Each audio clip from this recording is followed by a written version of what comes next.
پہلی بات یہ جان لیجئے کہ ذات و صفات باری تعالیٰ کا معاملہ مشکل ترین ہے، اور انسانی عقل، انسانی منطق اور انسانی زبان، یہ سب جو ہے ان کے اس موضوع کے اعتبار سے اتنے تنگ دامن ہیں کہ ان تینوں کے ذریعے سے ان کا کوئی تصور یا ان کا کوئی بیان کما حقہ ممکن ہی نہیں۔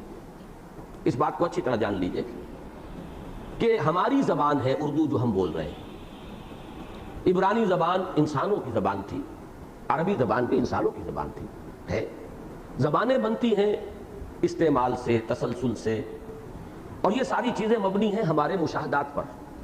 ہم کچھ دیکھتے ہیں، کچھ تصورات قائم کرتے ہیں، مشاہدات سے یا اور حواس سے جو معلومات حاصل ہوتی ہیں ان سے ہم کچھ ضرب تقسیم اپنی جو فیکلٹی آف ریزننگ ہے، استدلالی قوت ہے، اس سے کچھ ضرب تقسیم کرتے ہیں، تو پھر ہمارے کچھ تصورات وجود میں آتے ہیں۔ ظاہر بات ہے ہمارے مشاہدات جو ہیں محدود، پھر یہ کہ ہماری عقل محدود، ان کا حاصل ضرب جو ہوگا ہمارے تصورات وہ محدود، اسی پر ہماری منطق کی ساری بنیاد ہے۔ نطق، منطق، اس گویائی کے ساتھ اس کا تعلق ہے۔ یہ تمام چیزیں اتنی محدود ہیں کہ ان کے ذریعے سے ذات و صفات باری تعالیٰ کا کوئی ایک پہلو بھی کما حقہ بیان کرنا ممکن نہیں، لیکن مجبوری ہے کہ اس کے بغیر گزارا بھی نہیں، بنتی نہیں ہے بادہ و ساغر کہے بغیر، چلے تو کیسے چلے؟ لہذا اس عقدے کو ہمیشہ ذہن میں رکھیے کہ ذات و صفات باری تعالیٰ کی بحث میں قدم قدم پر منطق بھی لڑکھڑاتی ہے۔ ہم ایک طرف جاتے ہیں تو ایک حد نظر آتی ہے، دوسری طرف جاتے ہیں دوسری حد نظر آتی ہے۔ بعض جگہوں پر تو بالکل ایسے محسوس ہوگا کہ جیسے تلوار کی دھار پر انسان کو چلنا پڑ رہا ہے کہ ذرا ادھر ہو جائے تو کفر اور زندقہ ہے، ذرا ادھر چلے جائے تو الحاد ہے، کفر ہے، اور بہت مشکل ہوتا ہے اس تلوار کی دھار پر چلنا۔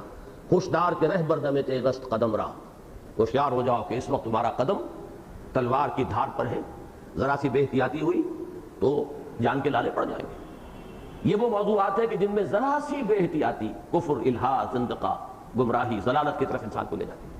لہذا بڑی احتیاط کی ضرورت ہے، اور واقعہ یہ ہے کہ پہلے ہی سے انسان اپنے عجز کا اعتراف کر لے، چونکہ اس موضوع کی مشکل ترین آیت وہ ہے جو آج ہمارے درس میں آ رہی ہے، هو الاول والآخر والظاہر والباطن۔ لہذا میں نے تمہیداً یہ بات عرض کرنا مناسب سمجھی، اور میں اس وقت آپ سے دعا کا مستدعی ہوں، خواستگار ہوں کہ میرے لیے دعا کیجیے کہ اللہ تعالیٰ مجھے اس تلوار کی دھار پر چلنے کی اس وقت توفیق عطا فرمائے۔ دوسری بات وہ بھی تمہیدی نوعیت کی ہے، دین کی کل جڑ، بنیاد، اساس، لب لباب، خلاصہ ہے تعلق مع اللہ۔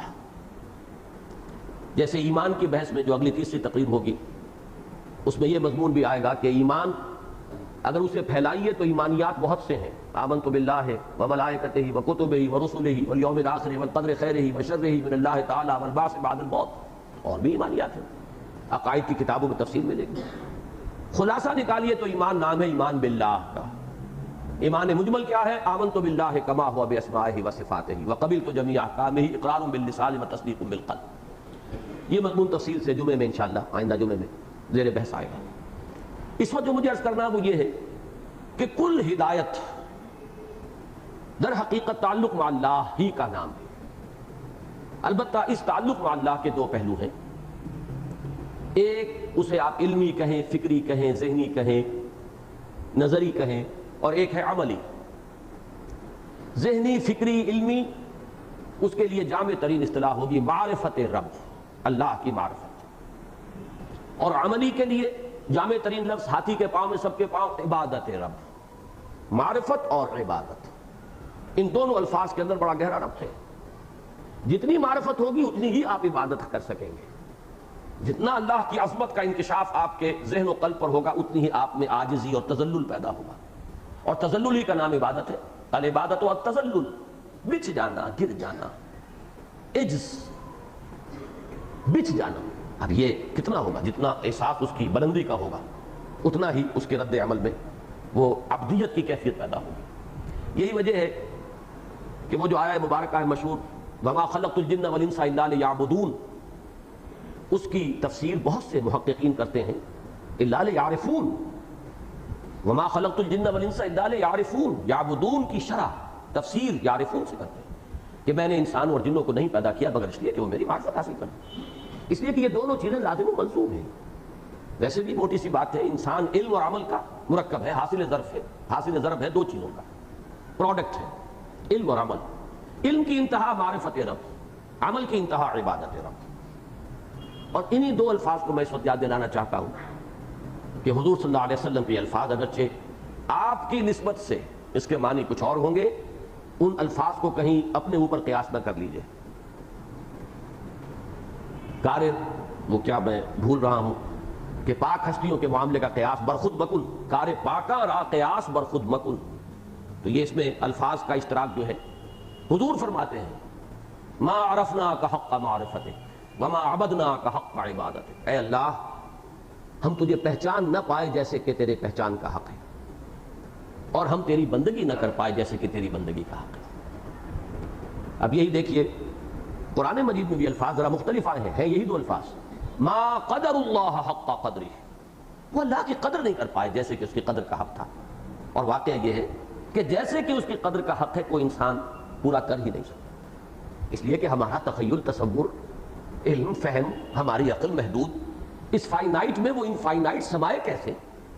کما حق ہو تو اس کا امکان ہے ہی نہیں۔ ما قدر اللہ حق قدرہ، اور دوسری طرف یا ایھا الذین آمنوا اتقوا اللہ حق تقاتہ، تقوی ایک عملی کیفیت کا نام ہے۔ تو یہ دو چیزیں، ما عرفنا کا حق معرفتک وما عبدنا کا حق عبادتک، ہم تیری بندگی نہ کر پائے جیسے کہ تیری بندگی کا حق۔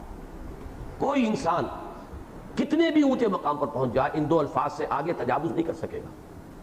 محمد الرسول اللہ صلی اللہ علیہ وسلم نے اگر یہ الفاظ فرمائے، وہ جس انداز میں فرمائے وہ اپنی جگہ پر ایک موضوع ہے، تو پھر دوسروں تک کیا بات پہنچے گی؟ تاب دیگر اچھے رسد۔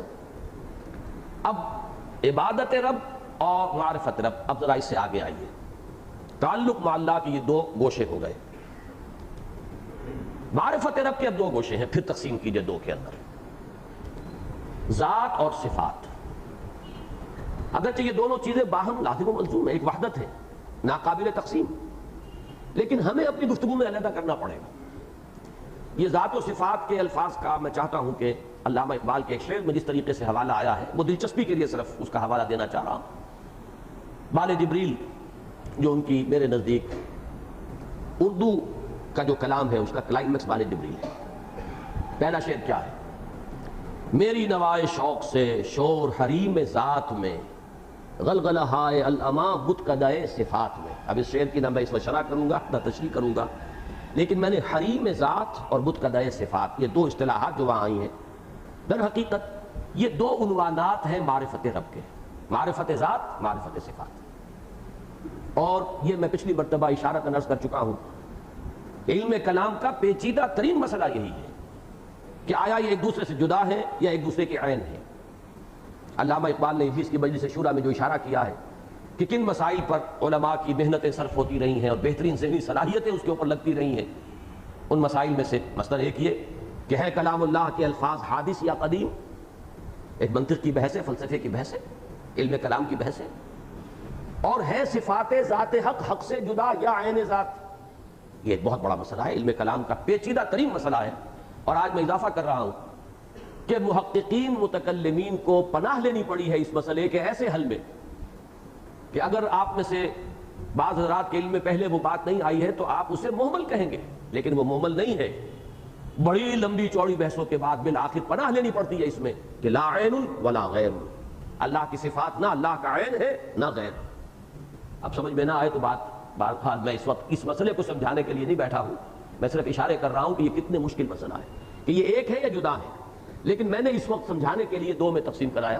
تعلق مع اللہ کے دو گوشے ہو گئے، عملی عبادت اور علمی نظری فکری معرفت۔ معرفت رب کے دو حصے ہو گئے، معرفت ذات، معرفت صفات۔ اب یہ بات نوٹ کیجئے کہ جہاں تک معرفت ذات کا تعلق ہے اس پر اجماع ہے، وہ ہمارے فہم سے، ہمارے تخیل سے، ہمارے علم سے، ہماری عقل سے، وراء الورا ثم وراء الورا ثم وراء الورا، بہت پرے، بہت پرے، پرے سے پرے، وہاں تک رسائی ممکن ہی نہیں۔ حریم ذات، بڑا پیارا لفظ استعمال کیا ہے، یہ وہ حرم ہے اللہ کا کہ جہاں تک کسی کی رسائی ممکن ہے۔ ذات، اس کے ضمن میں حضرت ابوبکر صدیق رضی اللہ تعالیٰ عنہ کے الفاظ نقل ہوتے ہیں، اور چونکہ وہ مصرے کی شکل میں آ گئے تھے، حضرت علی رضی اللہ تعالیٰ عنہ نے اس پر گرہ لگا دی اور ایک شعر بن گیا، العجز عن درک الذات ادراک، اللہ کی ذات کے ادراک سے عاجز آ جانے کا نام ہی ادراک ہے۔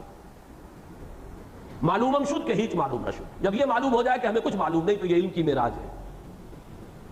جب انسان اپنی لیمیٹیشن کو پہچان لے وہاں تک رسائی نہیں ہو سکتی۔ یہ معرفت ذات جو ہے، اپنی ذات کی معرفت کی سب سے بڑی چوٹی یہ ہوگی کہ انسان اپنی لیمیٹیشنز کو پہچان لے۔ تو یہ لمٹ ہے، عقل انسانی میں آنے والی وہ شے نہیں، اس کا کوئی تصور، کوئی تخیل۔ اگر انسان اپنے عقل سے اپنی قوت متخیلہ کے گھوڑے دوڑا کر کوئی تصور قائم کرے گا تو وہ شرک ہوگا۔ یہ ہے وہ حاصل دوسرے مصرے کا جو حضرت علی کی طرف منسوب ہے کہ والبحث عن کنہ الذات اشراک، اللہ کی ذات کی کنہ کے بارے میں کھود کرید اگر کی جائے گی تو یہ شرک بن جائے گا، شرک کی طرف لے جائے گا۔ اس لیے کہ آپ لا محالہ کوئی تصور قائم کریں گے، جو تصور قائم کریں گے وہ آپ کے ذہن کا تراشیدہ ہوگا، وہ اللہ تو ہے نہیں، آپ نے اللہ کے ساتھ ایک اور اللہ بنا لیا۔ می تراشد فکر ماں ہر دم خداوند دیگر، اور ہر انسان کے فکر کے اعتبار سے ایک علیحدہ خدا ہوگا، تو نہ معلوم جتنے انسان ہیں اتنے ہی خدا بن جائیں گے۔ لہذا یہاں تو یوں سمجھیے کہ جیسے وہ الفاظ انگریزی کے آؤٹ آف باؤنڈس، یہ تو انسان کی عقل اور اس کی رسائی جو ہے اس سے پرے ہے پرے سرحد ادراک سے اپنا مسجود، غالب نے کہا۔ اور یہ جو الفاظ میں نے نقل کیے تھے، وراء الورا ثم وراء الورا ثم وراء الورا، یہ ہے امام ربانی حضرت مجدد الفسانی رحمۃ اللہ علیہ کے، اور ان کے خطوط میں یہ الفاظ بار بار کہ یہ بات جان، اس لیے کہ اس بحث میں جو پڑھا وہ یقیناً شرک میں ملوث ہو جائے گا، کفر میں، زندقے میں، الحاد میں لا محالہ جائے گا۔ لہذا اسے ایک طرف رکھ دیجئے، یہ تو بیونڈ اور ریچ ہے۔ اب ہمارے پاس کیا رہ گیا؟ صفات۔ گویا کہ ہمارا کل ذہنی شعوری تعلق اللہ کے ساتھ جو ہو سکتا ہے وہ صرف صفات کے حوالے سے۔ اسماء و صفات میں کوئی فرق نہیں ہے، میں عرض کر چکا ہوں پچھلی مرتبہ۔ معرفہ ہوگا تو اسے اسم کہہ دیں گے، وہی لفظ جب نکرہ کی شکل میں آئے گا وہ صفت ہے۔ عزیز الحکیم، یہ دو صفات ہو گئی، العزیز الحکیم یہ دو اسماء ہو گئے، اسماء و صفات ایک ہی شے۔ تو ہمارا کل جو ہے اب ہماری پناہ گاہ معرفت خداوندی کے ضمن میں صفات باری تعالیٰ۔ اب یہاں بھی غور کیجئے، دو حصوں میں پھر تقسیم کیجئے، بلکہ یہاں تو دو حصے کیا تین کرنے پڑیں گے۔ پہلی بات یہ کہ صفت کے بارے میں اس کی کیفیت، اللہ سمیع ہے، کیسے سنتا ہے یہ ہم نہیں جانتے، اس لیے کہ اس کا پھر تعلق ذات کے ساتھ قائم ہو جائے گا۔ سننا ایک لفظ ہے جو ہم بولتے ہیں ہم نے سنا، اور ہمارے ذہن میں اس کا کوئی تصور ہے، اس معنی میں سننا اگر اللہ کے بارے میں آپ نے مان لیا وہ شرک ہو جائے گا، شرک فی صفات۔ صرف سننا، مجرد کر دیجئے، اس کو علیحدہ کر دیجئے تمام تصورات سے۔ سننے کا پروسیس، سننے کے ذرائع، سننے کے لیے کان چاہیے، سننے کے لیے وہ ساؤنڈ ویوز چاہیے، وہ پھر اندر کا پورا اعصابی نظام درست ہونا چاہیے، یہ ساری چیزیں۔ اور جتنا آپ کا مادی علم بڑھے گا، جتنی فزیولوجی میں آپ آگے بڑھیں گے تو وہ اسی کے اندر ہی آپ کی اور جو ہے رسائی بڑھتی چلی جائے گی نا۔ آج سے پہلے شاید انسان کو صحیح طور پہ معلوم نہیں تھا، یہ تو معلوم تھا کانوں سے سنتے ہیں، لیکن سنتے کیسے ہیں یہ تو پتہ نہیں تھا، جب تک کہ ساؤنڈ ویوز کا معاملہ، پھر انٹرنل ایئر اور مڈل ایئر اور ایکسٹرنل ایئر اور اندر سے پھر اس کی نرو اور کہاں یہ گئی، یہ ساری چیزیں جو ہیں یہ تو بہت زیادہ پرانی باتیں نہیں۔ اسی طرح ہم دیکھتے ہیں، دیکھنا، اب یہ دیکھنا ایک تصور ہے ہمارا، اللہ بصیر ہے لیکن کیسے دیکھتا ہے؟ معاذ اللہ، آؤٹ آف ریچ، ہماری سرحدوں سے ماورا ہے۔ اور دوسرا حصہ کیا ہوگا؟ اللہ قدیر ہے، کتنا قدیر ہے یہ بھی ناممکن، کیفیت بھی ناممکن الحصول اور کمیت بھی ناممکن الحصول، کوانٹٹی، کوالٹیٹیولی، کوانٹیٹیولی، دونوں چیزوں کا میں نے تجزیہ کر دیا۔ کتنا، اب کتنا ظاہر بات ہے کہ کتنا، یہ کوانٹٹی، پھر وہی بات آ جائے گی کہ ہمارے تصور میں جو محدود ہے کہاں آئے گا اللہ کا، کہ وہ کتنا سمیع ہے، کتنا بصیر ہے، کتنا قدیر ہے، کتنا علیم ہے، یہ تمام چیزیں بھی ہمارے تصور سے ماورا ہے۔ لہذا یہاں بھی ہمارے پاس ایک شے رہ جاتی ہے، وہ ہے لفظ کل۔ صفات میں ایک تو یہ کہ جو بھی لفظ ہے ہماری زبان کے، سمیع، بصیر، قدیر، لیکن یہ کہ اس سے جو بھی ایک چیز ہے کیفیت، اس سے مجرد کر لیجئے، اس کے کیفیت سے کہ کیسے سنتے ہیں، کیسے دیکھتے ہیں، اس سے ہٹا لیجئے اس کو، تو صرف مجرد ایک تصور، اور اس میں پھر کل کی پناہ گاہ میں آئیے، هو علی کل شیء قدیر۔ اس میں اصل شے جو ہے جس کو میں نے اتنا زور دے کر پروناؤنس کیا ہے، جسے انڈر لائن کر لینا چاہیے اپنے ذہن میں، وہ لفظ کل ہے، ہماری پناہ گاہ۔ اگر آپ اس کی مقدار کے اعتبار سے آئیں گے تو لفظ کل، ہوا علی کل شیء قدیر، ہوا بکل شیء علیم، یہ دو جو ٹکڑے ہیں آیت نمبر 2 اور آیت نمبر 3 کے آخری، ان دونوں پر اس وقت گفتگو ہو رہی ہے، میں دونوں کو یکجا کر رہا ہوں کہ کل کے لفظ کی اہمیت کو سمجھیے، وہ ہر شے پر قادر ہے۔ اب ہمارا تصور کل کا، یہ بھی بات جان لیجئے، یہ بھی بڑا ریلیٹیو ہوگا۔ کسی دیہاتی کا لفظ کل جو ہے وہ اس کے اپنے ذہن کی وسعت سے ہوگا، کسی پڑھے لکھے کا جس کی وسعت ہو گئی ہے ذہن کی، تصورات کی، ذہن کا ظرف وسیع ہو گیا ہے، کچھ عمیق ہو گیا ہے، اس کا کل کچھ اور ہوگا۔ لیکن ہر شخص اپنے ذہن کے اعتبار سے لفظ کل کے دامن میں پناہ لے گا۔ یہ واحد پناہ گاہ ہے، مشترک پناہ گاہ ہے۔ ہوا علی کل شیء قدیر وہوا بکل شیء علیم، وہ ہر چیز کا علم ہے۔ اب ایک بات یہ نوٹ کیجئے کہ صفات باری تعالیٰ میں سے یہی دو ہیں جن کی سب سے زیادہ تکرار قرآن مجید میں ہوئی۔ اول تو یہ بھی دلچسپی کی باتیں ہیں کہ متکلمین نے صفات باری تعالیٰ کو بھی کچھ تقسیم کیا اس اعتبار سے کہ کچھ ہیں اساسی اور جامع، کچھ انہی کی تشریحات ہیں۔ جو بنیادی صفات ہیں اللہ کی وہ 5 یا 6 شمار ہوتی ہیں۔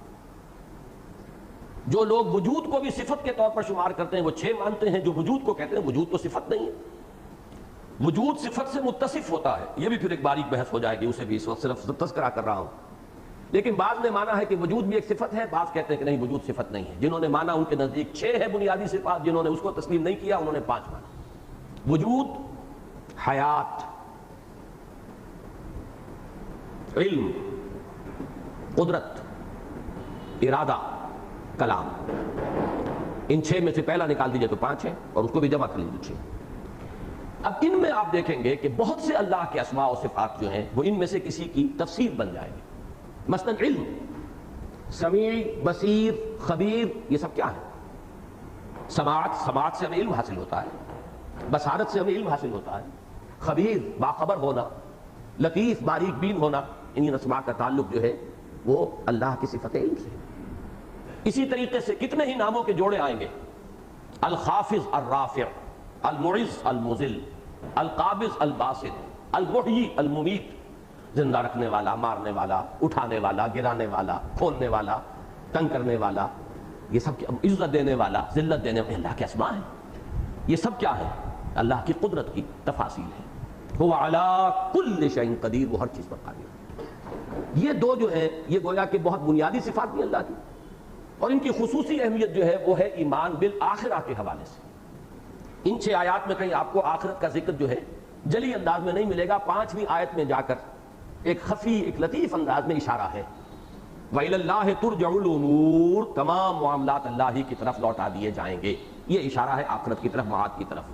باقی ان 6 آیات میں ساری بحث ذات و صفات سے متعلق، لیکن یہ کہ یہ 2 صفات جو ہیں ان کا ذکر بار بار قرآن میں اس لیے آتا ہے اور اسی لفظ کل کے ساتھ آتا ہے کہ ان دونوں کا تعلق ہے ایمان بالآخرہ کے ساتھ۔ ایمان بالآخرہ کے راستے میں سب سے بڑی رکاوٹ جو ذہن انسانی کو، جس طرح میں اب یعنی تشبیہ استعمال کر رہا ہوں، گاڑی نوکنگ کرتی ہے، ایسے ہی ذہن انسانی نوکنگ کرتا ہے اور شیطان کو وسوسہ اندازی کا موقع ملتا ہے۔ وہ کیا ہے؟ یہ کیسے ممکن ہے جب تمام انسان گل سڑ جائیں گے، ہڈیاں ہو جائیں گی، عظاما نخرا، عظاما رفاتا، یہ حالت ہو جائے گی، تو پھر کیا ہوگا؟ پھر اٹھا لیے جائیں گے۔ ابھی ہم پڑھ چکے ہیں سورہ واقعہ کے آخر میں، سورہ واقعہ میں، اب آباؤنا الاولون، اچھا کیا ہمیں دوبارہ مرنے کے بعد اٹھا لیا جائے گا؟ کیا ہمارے پچھلے آباء و اجداد کو جن کو گزرے ہوئے سینکڑوں برس گزر گئے، کیا ان کو بھی اٹھا لیا جائے گا؟ قل ان الاولین والآخرین لمجموعون الی میقات یوم معلوم۔ لیکن یہ کہ وسوسہ جو آتا ہے ذہن انسانی میں اپنی تنگی کی وجہ سے، یہ ذہن انسانی کی تنگی ہے۔ سخن شناس نہیں دلبرا خطا ہی جاست، اصل خطا تو ہمارے اندر ہے، ہماری محدودیت، کوتاہی تو ہماری ہے، اس کی وجہ سے جو گاڑی نوکنگ کرتی ہے۔ کیسے ممکن ہے؟ اس کا جواب یہ ہے کہ پہلے تو یہ بتائیے آپ اللہ کو مانتے ہیں؟ اگر نہیں مانتے تو آخرت کی بات بیکار ہے، پہلے تو پھر اللہ کے بارے میں بات ہوگی۔ پھر اللہ کو مانتے ہیں تو اسے اومنی پوٹنٹ علی کل شیء قدیر مانتے ہیں یا عاجز اور لاچار یا محدود قوتوں والی ہستی مانتے ہیں؟ ظاہر بات ہے جو شخص مانے گا اسے اومنی پوٹنٹ مانتے بنے گی، ماننا پڑے گا اسے۔ جو علی کل شیء قدیر ہے تو پھر یہ وسوسہ کیسا؟ یہ تو سیلف کنٹرڈکشن ہے۔ کل شیء قدیر آپ نے مان لیا تو پھر یہ کیسے؟ اس کا کیا سوال؟ آپ کا سوال، آپ کا وسوسہ جو ہے ہوا منصورہ ہو جائے گا، ختم ہو جائے گا، اڑ جائے گا. لہذا مراقبہ کرنے کی ضرورت کس بات پر ہے؟ علی کل شیء. اس کا مراقبہ ہو، اس کو پکایا ہوا ہو اپنے ذہن کے اندر، اپنے قلب میں، وہ وسوسہ قریب نہیں آئے گا. دوسرا وسوسہ جو آتا ہے معاد اور جزا و سزا کے بارے میں. کیسے ممکن ہے کہ ہمارے باریک باریک اعمال، چھوٹے چھوٹے اعمال، ہر لفظ یہ کسی کے علم میں ہو؟ یہ صرف عامی لوگوں کا اشکال نہیں ہے، اس میں بڑے بڑے فلاسفہ شامل ہیں. اس کا حل وہی ہوگا اسی ترتیب کے ساتھ. آپ خدا کو مانتے ہیں کہ نہیں مانتے؟ مانتے ہیں تو اس کو تمام صفات کمال کے ساتھ مانتے ہیں یا نہیں؟ لا علم، وہ اللہ ہو سکتا ہے، خدا ہو سکتا ہے؟ نہیں، ماننا پڑے گا اومنیشنٹ، ہر چیز کا جاننے والا، بکل شیء علیم. تو اسی کے البتہ یہ ضرور ہے کہ اس چیز کو مان لینے کے بعد بھی اس کو پکانے کے لیے قرآن مجید نے 100 اسلوب اختیار کیے ہیں، بار بار اسی ایک بات کو. وہ ہر چیز کا جاننے والا ہے. انہی 6 آیتوں میں آپ دیکھیں گے 3 مرتبہ بلکہ 4 مرتبہ اس بات کو مختلف اندازوں سے ذہن میں اتارنے کی کوشش کی گئی. یعلم ما یلج فی الارض وما یخرج منها وما ينزل من السماء وما یعرج فیها. وہ جانتا ہے جو کچھ زمین میں داخل ہوتا ہے اور جو اس سے نکلتا ہے. ہر قطرہ بارش کا جو جذب ہوتا ہے اس کے علم میں ہے، اور ہر جو کوپل پھوٹتی ہے وہ اس کے علم میں ہے. اور وہ جانتا ہے جو کچھ آسمان سے نازل ہوتا ہے، جو کچھ اس میں چڑھتا ہے. پھر وہ جانتا ہے ہر شے کو، وہ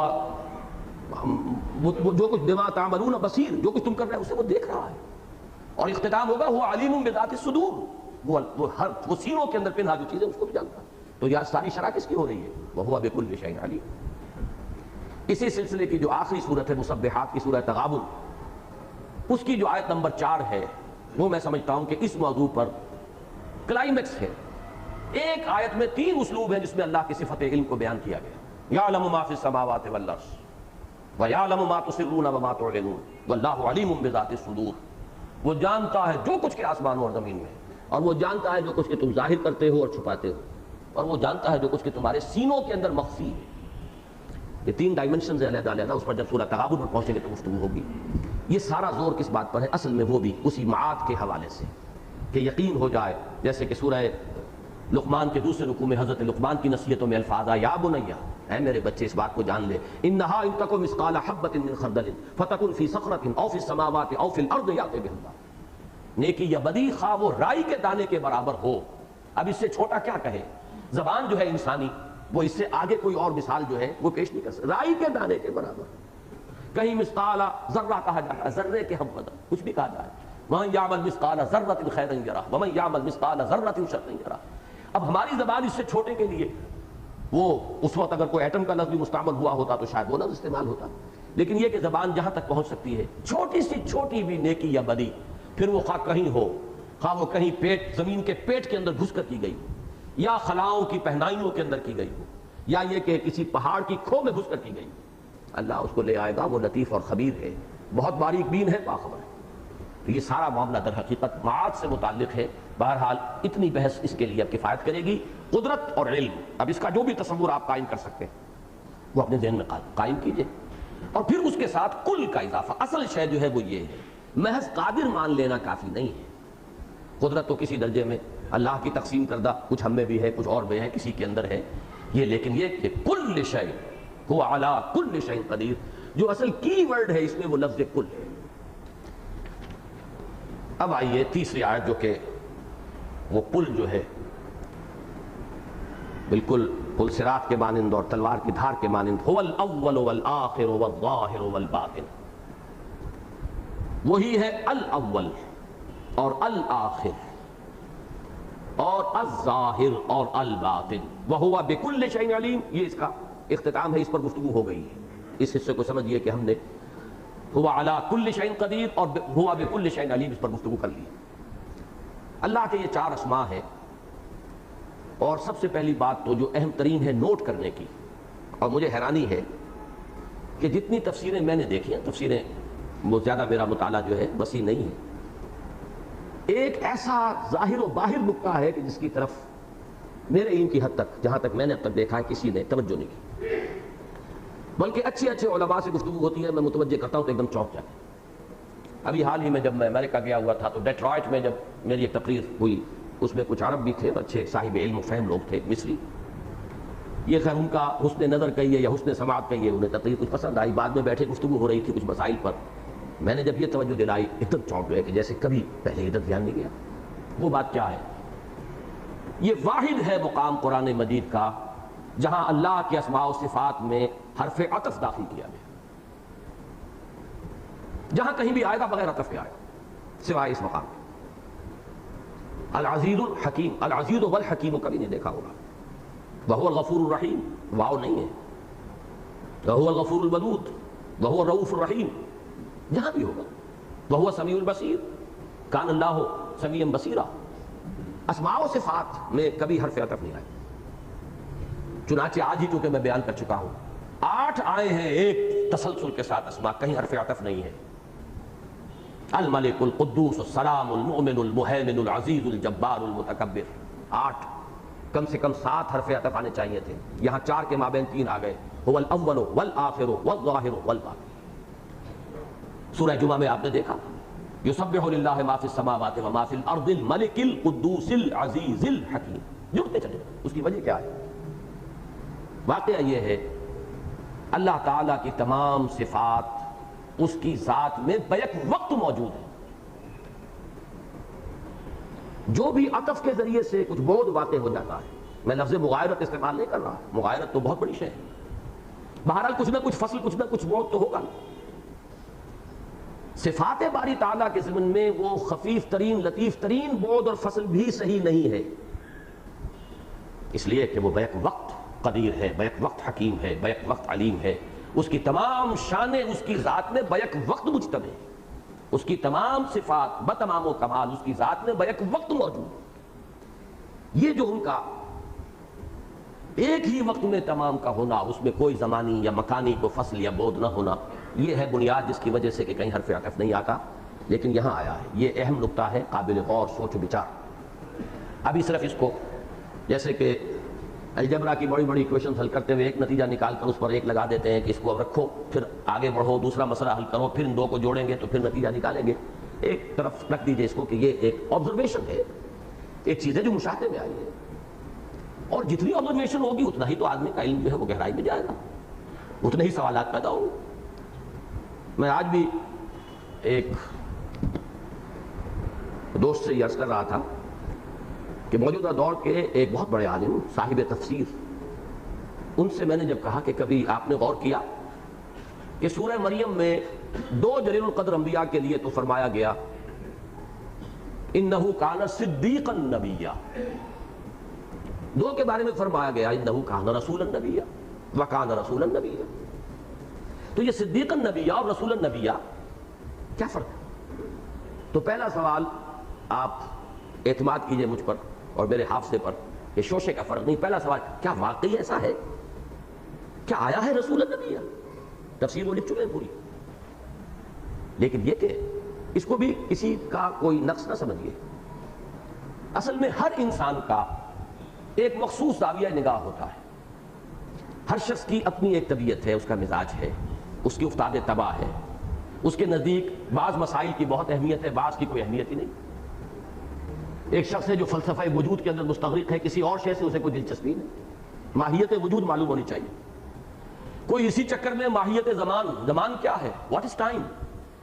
اب جو اس میں لگا ہوا ہے اسے کہیں ہلکا سا اشارہ بھی قرآن میں مل جائے گا اس موضوع پر تو وہ تو جاست ڈیرا لگا کے بیٹھ جائے گا کہ یہیں پر اب مائکروسکوپ فوکس کر دو اور یہیں سے میرے مسئلے کا حل ملے گا.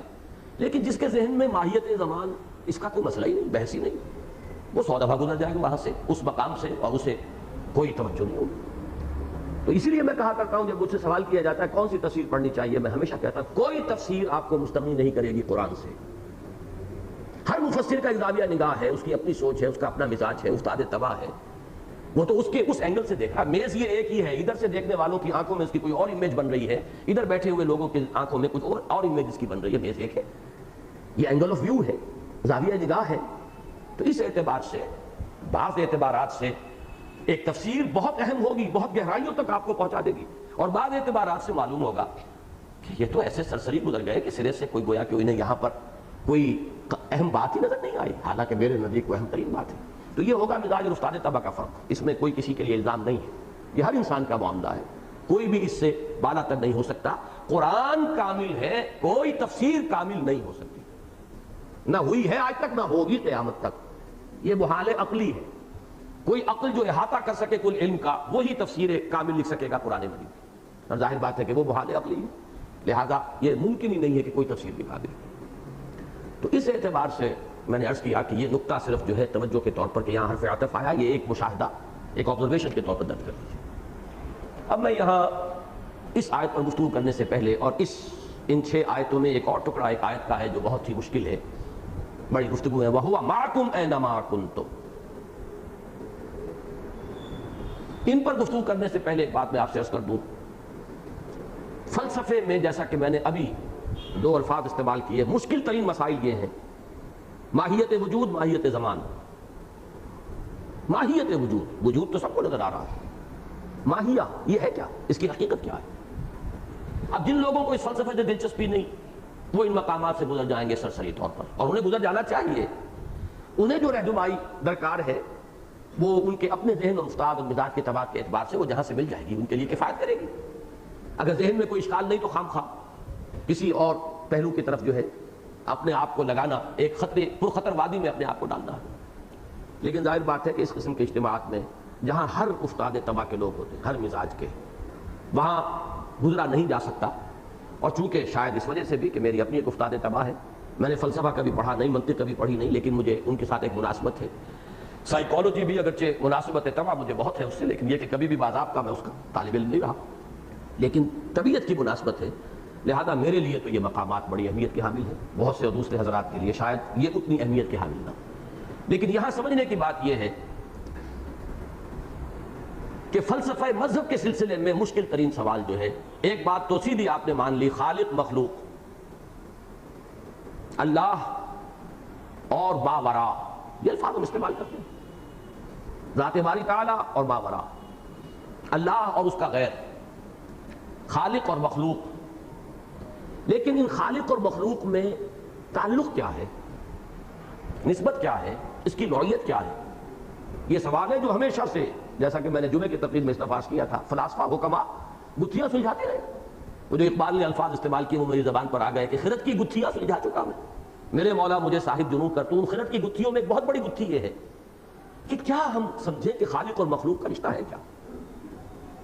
مثلاً یہ کہ ایک بڑھئی نے میز بنائی, یہ ایک آپ کا تصور ہے, میرا تصور ہے, یہ بھی اس کی تخلیق ہے, اس نے بنایا ہے. لیکن اس میں 2 چیزیں تھی. بڑھئی یہ ہے, اس میں ایک صلاحیت تھی, لکڑی موجود تھی پہلے سے, لکڑی اس نے پیدا نہیں کی ہے. کسی پہلے سے پیدا شدہ چیز کو خلق کر دینا, یہ ایک تصور ہے جو ہمارے ذہن میں ہے. اور قرآن مجید میں بھی نوٹ کیجئے گا کہ ایک اصطلاح ہے ابداع, بدیع السماوات والارض, ایک ہے لفظ خلق, ان میں فرق یہی ہے. شاہ ولی اللہ دہلوی کی معرکۃ الآراء کتاب جو ہے حجت اللہ البالغہ, اس کا پہلا باب یہی ہے. اللہ تعالیٰ کے 3 بنیادی افعال ہیں, ابداع, خلق اور تدبیر. اور ابداع اور خلق میں فرق کیا ہے؟ ابداع ہے کریشن ایکس نہیلو, عدم محض سے پیدا کر دینا, یہ ابداع ہے. اسی لیے بدعت اس چیز کو کہتے ہیں کہ جس کی کوئی جڑ بنیاد دین میں نہ ہو, بالکل نئی شے کوئی لا کے ثابت کر دی جائے, وہ بدعت ہے. بدیع السماوات والارض, اس نے اس کائنات کو پیدا کیا ہے عدم محض سے, یہ ابداع ہے. خلق کیا ہے؟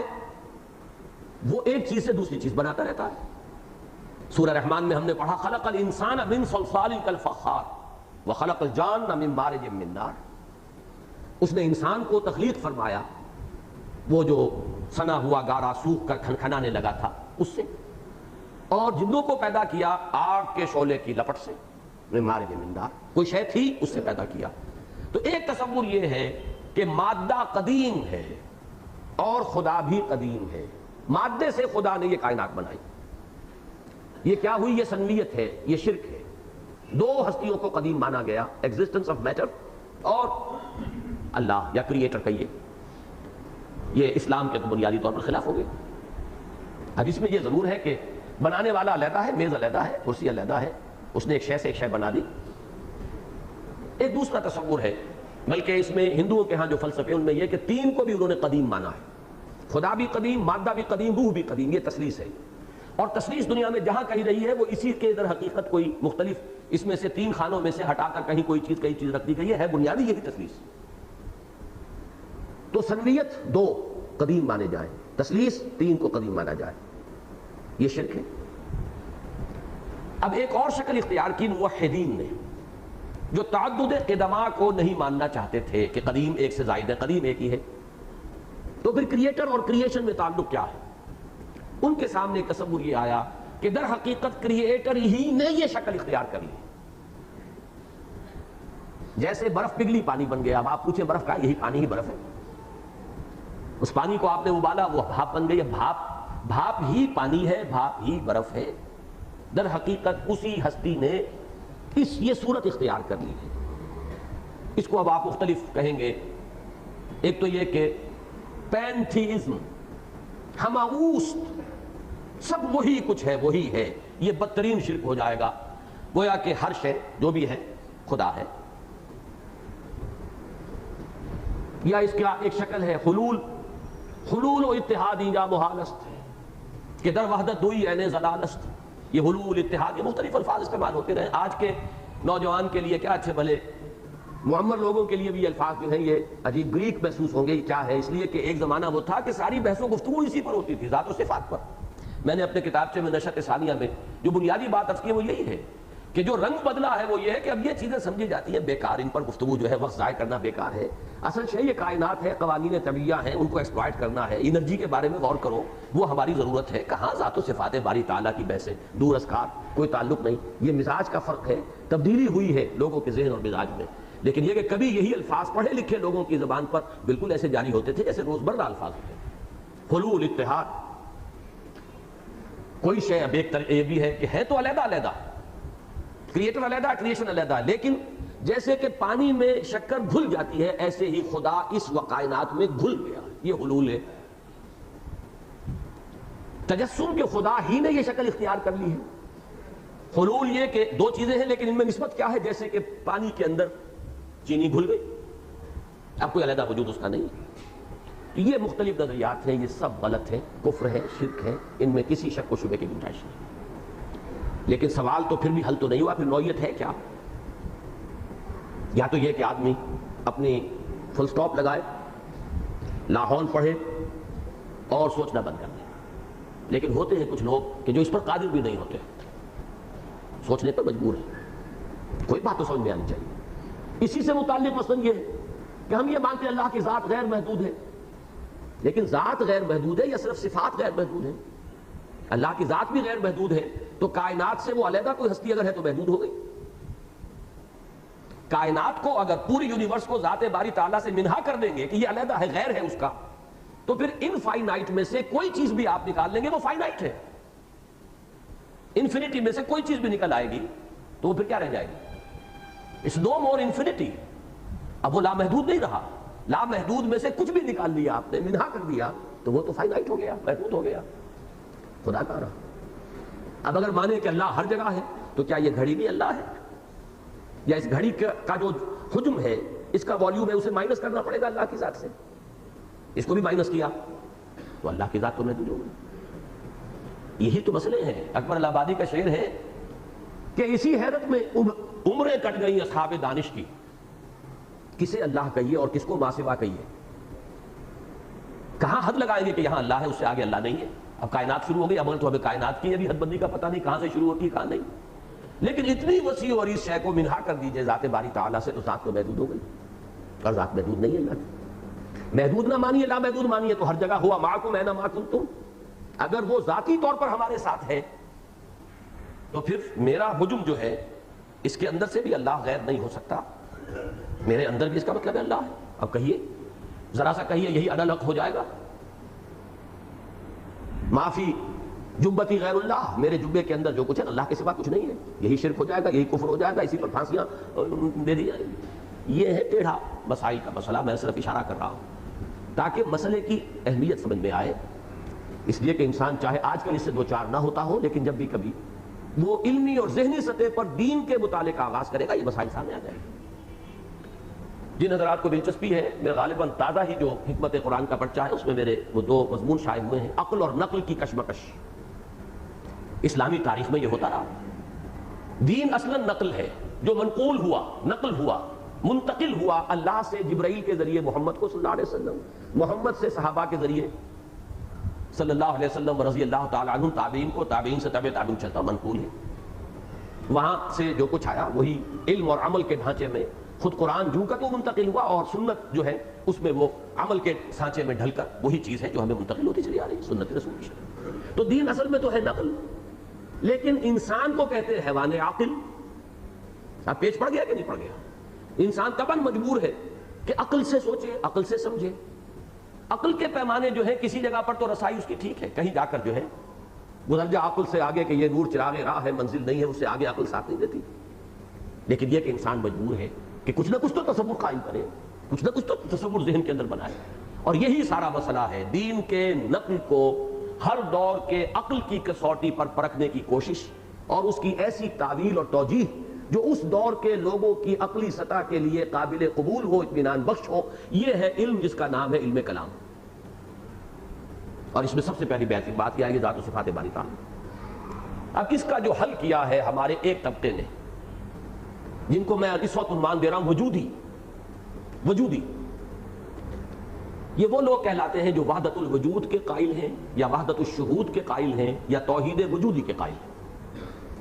اصطلاحات یہ تین ہیں، لیکن بہت باریک فرق ہے ان میں۔ وحدت الوجود، وحدت الشہود، توحید وجودی۔ وحدت الوجود جو ہے ابن عربی کی اصطلاح ہے، وحدت الشہود مجدد الفسانی رحمۃ اللہ علیہ کی اصطلاح ہے، توحید وجودی شاہ ولی اللہ دہلوی کی اصطلاح ہے۔ اور انہوں نے یہ فیصلہ دیا ہے رسالہ مدنیہ میں کہ کوئی فرق نہیں ہے وحدت الوجود اور وحدت الشہود کے مابین، میں ایک باریک سا تعبیر کا فرق ہے۔ میں ان تینوں کو بریکٹ کر رہا ہوں، لیکن ان کے بارے میں چونکہ سمجھنے میں لوگوں کو اشتباہ ہوا ہے، اور انہوں نے اس کو پینتھیزم کے ساتھ کنفیوز کیا ہے، لہذا مجھے تھوڑی سی وضاحت کرنی پڑے گی، اس لیے کہ ہمارے ہاں خاص طور پر جدید بعض جو دینی تحریکیں ہیں ان کے ساتھ وابستہ لوگوں کے ذہنوں میں، دلوں میں بہت بعد ہے صوفیہ کے ساتھ، خاص طور پر جو وحدت الوجود کے قائل ہیں صوفیہ، اور ان کو ایک طرح سے شرک کا ان کے اوپر جو ہے وہ فتویٰ صادر کر دیا جاتا ہے۔ یہ در حقیقت نہ سمجھنے کا نتیجہ ہے، پینتھیزم کو کنفیوز کرنا وحدت الوجود سے، یہ ایک علمی غلطی ہے۔ فرق کیا ہے؟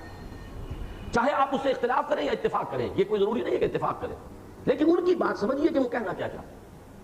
ان کا کہنا یہ ہے کہ یہ کائنات کوئی حقیقی وجود نہیں رکھتی، یہ صرف مظاہر ہے، اپیرنس ہے، سائے ہے، عکس ہے۔ کل ما فی الکون وہم او خیال او عکوس فی المرایا او ظلال، جو کچھ کائنات میں ہے وہ وہم ہے، خیال ہے، یا جیسے شیشے میں عکس آ جاتا ہے، آپ ادھر کھڑے ہیں ادھر عکس ہے، وہاں تو کچھ نہیں ہے، نظر آ رہا ہے آپ کو، کوئی وجود نہیں اس کا، نظر آ رہا ہے وجود نہیں ہے۔ سایہ ہے، اس کا کوئی وجود نہیں ہے، کوئی شے اور ہے جس کا سایہ پڑ رہا ہے، سایہ نظر آ رہا ہے، سایہ کی کوئی حقیقت نہیں ہے۔ ان کا موقف یہ ہے کہ اس کائنات کو وہ کہتے ہیں کہ صرف ایک اپیرنس ہے، اس کے سوا اس کا کوئی حقیقی وجود نہیں، وجود حقیقی صرف اللہ۔ زمین و آسمان کا فرق ہو گیا۔ پینتھیزم میں اس شے کو، اس کائنات کو مان کر، اس کے وجود کو مان کر خدا کو اس میں گم کیا گیا ہے، اس کو وجود حقیقی مانا گیا ہے، جبکہ وحدت الوجود میں اس پوری کائنات کی نفی ہے، نظر آ رہا ہے نہیں۔ اب اس کی مثالیں مختلف دی گئی ہیں، مثلا جو وحدت الشہود کے سب سے بڑے یہ سمجھیے کہ قائل، اور بلکہ وہی واحد اس کے بیان کرنے والے، اس کے ابتدا کرنے والے، وہ تو حضرت مجدد الفسانی، انہوں نے ایک مثال دی کہ اس کائنات کی مثال یوں سمجھو کہ ایک لکڑی لے کر اس کے ایک سرے پر کپڑا باندھ کر اس میں مٹی کا تیل ڈالیے اور آگ لگا دیجیے، اب یہ مشعل بن گئی۔ اب اس مشعل کو ایک شعلہ ہے آپ کے پاس، تیزی کے ساتھ اس لکڑی کو دائرے میں حرکت دیجیے تو آپ کو آتشی دائرہ نظر آئے گا، نظر آ رہا ہے نہیں، ہر چند کہیں کہ ہے نہیں ہے، نظر آ رہا ہے، دیکھ دائرہ ہے، دائرہ نہیں ہے۔ آپ کو معلوم ہے کہ وجود صرف ایک شعلے کا ہے، اس دائرے کا کوئی وجود نہیں، وجود نظر آ رہا، دائرہ معدوم ہے۔ این صنعت باری تعالیٰ، اے اللہ تعالیٰ کی صنعت ہے، یہ کمال ہے اس کا کہ معدوم را موجود می نمائند، کہ وہ معدوم کو موجود کر کے دکھا رہے ہیں، حقیقت اس کی کوئی نہیں۔ آپ اختلاف کریں، اسے خلل دماغی قرار دیں، مجھے اس سے بحث نہیں ہوگی، لیکن خدا کے لیے اس کو کنفیوز پینتھیزم کے ساتھ نہ کیجئے، جہاں کائنات کو، ان موجودات کو حقیقی مان کر خدا کو اس میں گم کیا گیا، یا ان کو حقیقی مان کر ان میں الوہیت مانی گئی۔ یہ شے اور ہے، وہ شے اور ہے، زمین و آسمان کا فرق ہے، تباین اور تضاد کی نسبت ہے، بعد المشرقین ہے۔ شرک وہ نہیں ہے، وہ وحدت الوجود یا توحید وجودی وہ شرک نہیں ہے. آپ اختلاف کریں، آپ اسے خامخواہ کا ایک غلط خیال کہیں، کوئی بات نہیں، اس میں مجھے اختلاف نہیں ہوگا آپ سے، جو چاہیں آپ کہیں، لیکن خدا کے لیے شرک نہیں. شاہ ولی اللہ مشرک نہیں ہو سکتے، مولانا روم مشرک نہیں ہو سکتے معاذ اللہ. اگر یہ ہستیاں مشرک ہیں تو پھر موحد کہاں سے تلاش کر کے لائیں گے؟ یہ سوء ظن ذہن سے نکالنا ضروری ہے، جس کے لیے میں نے اتنی محنت کی ہے. یہ سوء ظن جو ہے اسلاف کے ساتھ کہیں کا نہیں چھوڑتا آدمی کو.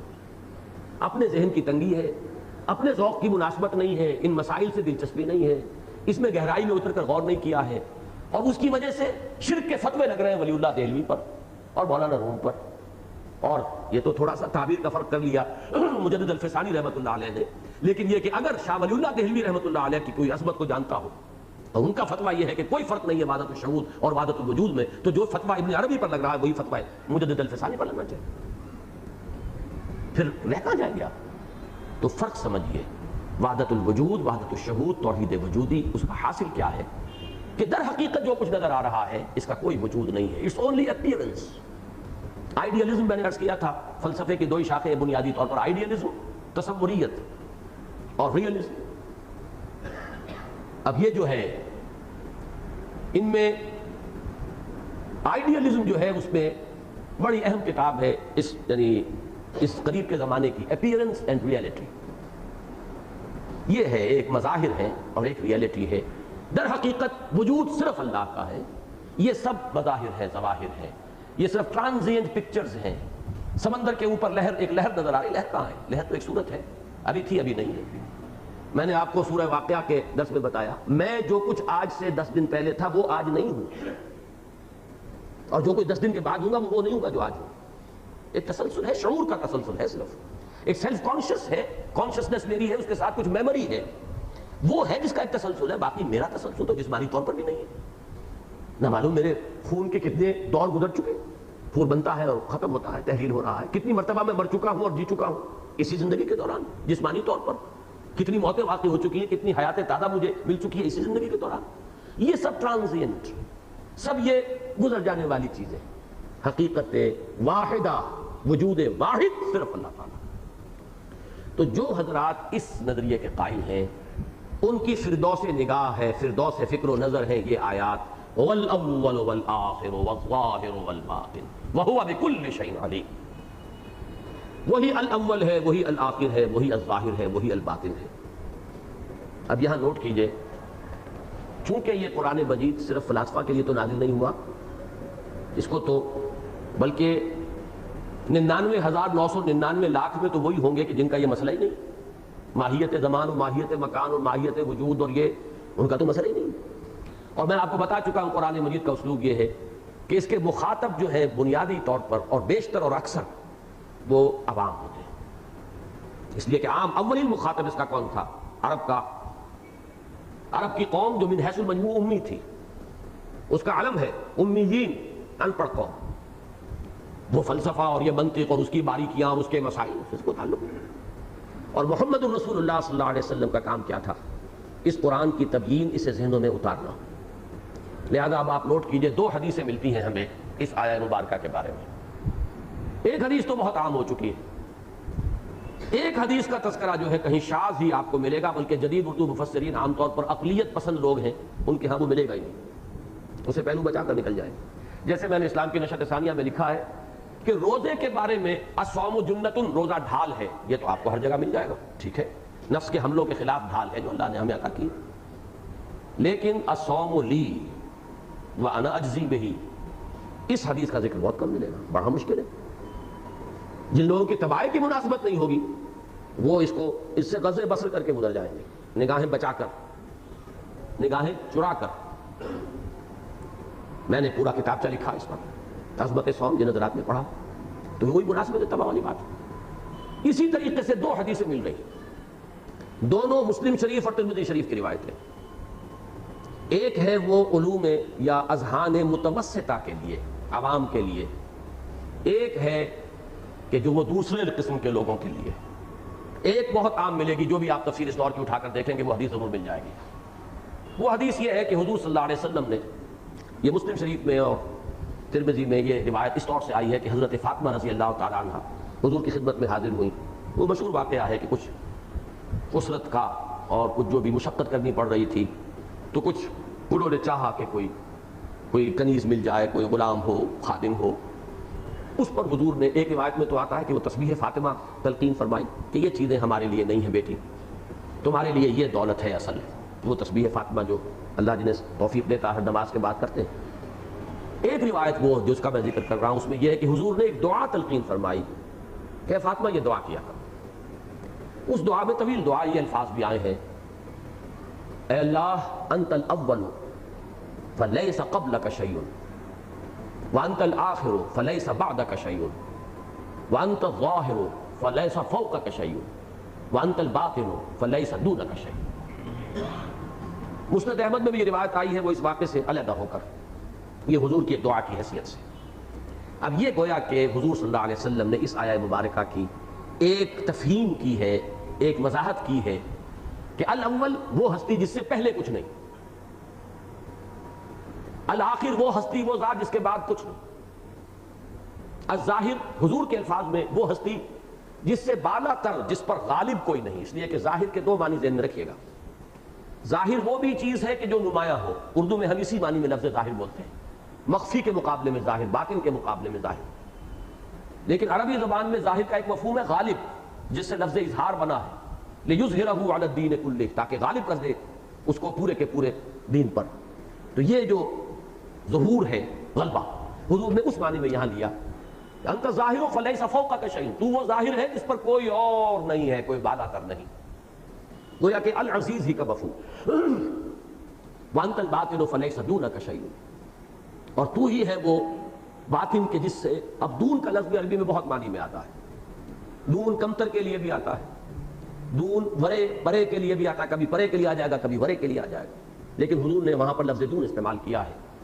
تو یہ چار الفاظ گویا کہ شرح میں الاول، الآخر، الظاہر، الباطن، یہ ایک مفہوم ہے کہ جو ہمارے سامنے آیا محمد الرسول اللہ صلی اللہ علیہ وسلم کے فرمان کے مطابق. اب دوسری حدیث سنیے، یہ بھی مسلم، صحیح مسلم میں بھی ہے اور جامع ترمذی میں بھی ہے. حضرت ابو ہریرہ سے رضی اللہ تعالیٰ عنہ، حضور نے فرمایا: والذی نفسی بیدہ، خدا کی قسم، اس ہستی کی قسم کہ جس کے ہاتھ میں میری جان ہے، لو انکم دلیتم بحبل الی الارض السفلی، اگر کہیں تمہارے لیے یہ ممکن ہو کہ تم کوئی رسی لٹکاؤ سب سے نچلی زمین پر، جیسے کہ سورہ طلاق میں آیا ہے کہ جیسے 7 آسمان ہیں مثلہن عرض بھی جو ہے، تو اس میں سب سے نچلی زمین، اب ہم اسے کیا کہیں گے، پاتال کہیے، جو بھی کہیے، کہ اگر پاتال تک بھی رسی کو کوئی تم گرا سکو، نیچے اتار سکو، لَحَبِطَ عَلَى اللَّهِ، تو وہ اللہ ہی پر اترے گی.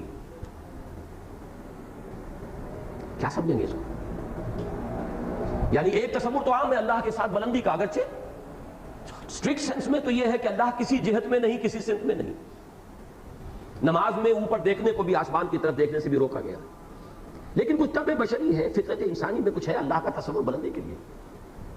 اسی لیے بعض اوقات حضور صلی اللہ علیہ وسلم کے بھی جو روایات ہم تک پہنچی ہیں، خطبہ حجۃ الوداع میں حضور کی نگاہ آسمان کی طرف اٹھی، جب آپ نے پہلے یہ سوال جواب کروا لیا، الا هل بلغت، تو لوگوں میں نے پہنچا دیا کہ نہیں، اور جواب ملا انا نشهد انک قد بلغت وادیت ونصحت، ہاں ہم گواہ ہیں حضور. 3 مرتبہ سوال جواب. پھر ایک مرتبہ نگاہ آسمان کی طرف اٹھائی، اللہم اشہد، اور انگشت شہادت سے اشارہ کیا لوگوں کی طرف، اللہم اشہد. اب یہ جو نگاہ کا اوپر سے نیچے جانا تھا، اللہم اشہد، اے اللہ گواہ رہے ان پر کہ یہ گواہی دے رہے ہیں کہ میں نے انہیں پہنچا دیا، میری ذمہ داری ادا ہو گئی. اس میں نگاہ کا اوپر اٹھنا وہ وہی فطرت انسانی کہ اللہ کا تصور بلندی کے ساتھ ہے. یہاں حضور نے کیا فرمایا، تم اللہ کو صرف بلندی کے ساتھ سمجھ رہے ہو، 7ویں زمین تک بھی اگر کوئی رسی اترے گی، ما سقط الا علی اللہ لہبط علی اللہ، وہ گرے گی، پڑے گی اللہ ہی پر. اب یہاں ظاہر بات ہے کہ تعویل کرنی پڑتی ہے اس کی. الفاظ وہ ہیں، الفاظ سامنے رکھیے، تعویل کی بات تو پھر میں آپ سے عرض کروں گا بعد میں. تو یہ اصل میں اسی، اور اس کے بعد حدیث ابھی پوری نہیں ہوئی. قال ابو ہریرہ، یہ الفاظ جب آپ نے فرمائے والذی نفسی بیدہ لو انکم دلیتم بحبل الی الارض السفلی لہبط علی اللہ، قال ابو ہریرہ، حضرت ابو ہریرہ نے فرمایا ثم قرأ النبی صلی اللہ علیہ وسلم، هو الاول والآخر والظاہر والباطن. پھر حضور نے اس آیہ مبارکہ کو تلاوت فرمایا، وہی ہے الاول، وہی ہے الآخر، وہی ہے الظاہر، وہی ہے الباطن. گویا کہ ان الفاظ مبارکہ کی ایک شرح ہے جو محمد رسول اللہ نے اس طرح کی.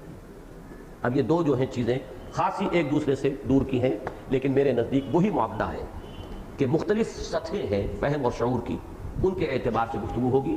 عوامی سطح پر واقعہ یہ ہے کہ اس مشکل مقام کے لیے اس سے عمدہ تسہیل ممکن ہی نہیں. آسان بنا دینا اس درجے تک انت الاول فلیس قبلک شیء وانت الآخر فلیس بعدک شیء وانت الظاہر فلیس فوقک شیء وانت الباطن فلیس دونک شیء، اس سے زیادہ تسہیل آسان کر دینا کہ ہر انسان اس کو سمجھ لے، یہ ممکن نہیں ہے. اور یہی ہے محمد رسول اللہ کا فرض منصبی، قرآن کی مشکلات کو آسان کرنا. لیکن یہ کہ بزم میں اہل نظر بھی ہیں، تماشائی میں اہل نظر کے لیے بھی تو ہدایت و رہنمائی قرآن میں بھی آئی ہے، اور اس کی تبیین بھی محمد رسول اللہ کے ذمہ ہے. انہی الفاظ کے ساتھ حوالہ جو ہے اس حدیث کا، ان الفاظ محمد صلی اللہ علیہ وسلم، ان کو بھی سامنے رکھیے کہ اللہ تعالیٰ هو الاول والآخر والظاہر والباطن، کہ اگر کوئی رسی 7ویں زمین پر بھی نیچے اتاری جائے گی تو بھی اللہ ہی پر پڑے گی. اب یہاں اصل میں سب سے پہلے تو وہ بات سمجھ لیجئے، اللہ تعالیٰ کا وجود ہوا معکم اینما کنتم، وہ تمہارے ساتھ ہے جہاں بھی کہیں تم ہو. جمہور متکلمین کا جو عقیدہ ہے وہ جان لیجئے کہ ہمیں یہاں تعویل کرنی پڑے گی، وہی تعویل جو یہاں تعویل کی، اس حدیث کے اندر تعویل کی گئی. اللہ کا یہ ہر جگہ موجود ہونا بحیثیت اس کے علم کے ہے، قدرت کے ہے، اس مدد کے ہے. ہر جگہ جہاں بھی کہیں تم ہو، تم اس کے نگاہوں میں ہو، وہ تمہیں دیکھ رہا ہے، تم اس کے علم میں ہو، اس کے علم سے باہر نہیں ہو. معکم، ہر جگہ اس کی نصرت تمہارے شامل حال ہو سکتی ہے. ہر جگہ جو ہے وہ اس کا ہر جگہ موجود ہونا تعویل کی گئی کہ یہاں بذات ہی نہیں بلکہ بصفات ہی ہے اس کا وجود. اپنی قدرت کے اعتبار سے، اپنے علم کے اعتبار سے، اپنی نصرت کے اعتبار سے وہ ہر جگہ، ہر آن، ہر لحظہ موجود، اور وہ تمہارے ساتھ ہے جہاں کہیں بھی تم. اور اس حدیث کی بھی تعویل یہی کی گئی ہے کہ یہ جو اللہ پر اس رسی کا واقع ہونا ہے، پڑھنا ہے، یہ بھی اللہ تعالیٰ کی قدرت، علم اور اس کی نصرت، اس کی حفاظت اس کے اعتبار سے ہے، یہ اس کی ذات کے اعتبار سے. یہ تعویل ہے. قرآن مجید کے الفاظ جو ہیں وہ عام ہیں، ہوا معکم اینما کنتم، وہ ہر جگہ تمہارے ساتھ ہوتا ہے جہاں کہیں بھی تم. اب اس میں ایک آخری بات جو آج کہہ رہا ہوں، مجھے تو اندیشہ یہ ہو رہا ہے کہ آج تو ہماری بات، یہ درس کا جو نصاب تھا اس میں معاملہ گڑبڑ ہو رہا ہے. صرف ایک مثال دے کر آج کی بحث میں ختم کروں گا، اس لیے کہ وقت معین سے زیادہ میں انشاءاللہ نہیں لوں گا. میری اپنی صحت کے اعتبار سے بھی ضروری ہے کہ میں اس کی پابندی کروں. اگرچہ میں دیکھ رہا ہوں کہ اس وقت اگر 1 گھنٹہ بھی میں اس بحث کو جاری رکھوں تو آپ ہلیں گے نہیں اپنی جگہ سے. ایک ہے اشتیاق جو پیدا ہو چکا ہے ذہن میں، ایک سوالات کا ایک بڑا طوفان ہے. میں صرف ایک مثال آخری دے رہا ہوں کہ حضرت مجدد الفسانی رحمۃ اللہ علیہ کی مثال بھی بہت عمدہ ہے، لیکن جو سب سے اعلیٰ مثال مجھے ملی ہے، اور میں اس کے حوالے سے کتاب کے مطالعے کا بھی مشورہ دوں گا، مولانا سید مناظر احسن گیلانی رحمۃ اللہ علیہ کی کتاب الدین القیم. 2 کتابیں ہیں، بارہا میں نے تذکرہ کیا ہے، الدین القیم اور النبی الخاتم. ایک سیرت پر اور ایک اصول دین اور فلسفہ دین پر. ایک سیرت النبی پر اور نبی الخاتم، دونوں چھوٹی چھوٹی لیکن بڑی بڑی والیوم پر بھاری. اس میں انہوں نے مثال دی ہے هو الاول والآخر والظاہر والباطن کے لیے. لیکن یہ کہ تمہارا بھائی کیا معاملہ ہے اس کا ہے؟ اب یہ 100 طرح کے لیمیٹیشنز ہیں، اس کا بھی مجھے خیال رکھنا ہوتا ہے، مضمون کا بھی خیال، اپنا پروگرام جو میں نے بنا لیا اس کا بھی خیال. اب مجھے افسوس ہو رہا ہے کہ میں شاید آگے نہیں بڑھ پا رہا ہوں جیسا کہ مجھے آگے بڑھ جانا چاہیے تھا. مجھے ایک پورا اور درس جو ہے اسی موضوع پر لینا ہوگا، تو میں یہیں پر اس بحث کو ختم کر رہا ہوں، اس لیے کہ وہ جو بات میں کہنے والا تھا وہ اس وقت ان 2-3 منٹوں میں نہیں آ سکے گی. وہیں سے انشاءاللہ اگلا درس شروع کریں گے. جن حضرات کو اس دوران میں دلچسپی ہو جائے، وہ ان موضوعات سے کوئی اپنی مناسبت ذہنی اور طبعی محسوس کریں، ان کو میں نے مشورہ دیا ہے الدین القیم مولانا مناظر احسن گیلانی کی، وہ اس ہفتے کے دوران لیجیے اور پڑھیے. باقی یہ کہ اس پر گفتگو جو ہے اصلاً وہ اب آئندہ ہفتے کو ہوگی. بارک اللہ لی ولکم فی القرآن العظیم ونفعنی وإیاکم بالآیات والذکر. 2 منٹ بیٹھیے، اتنی جلدی نہ کیجیے.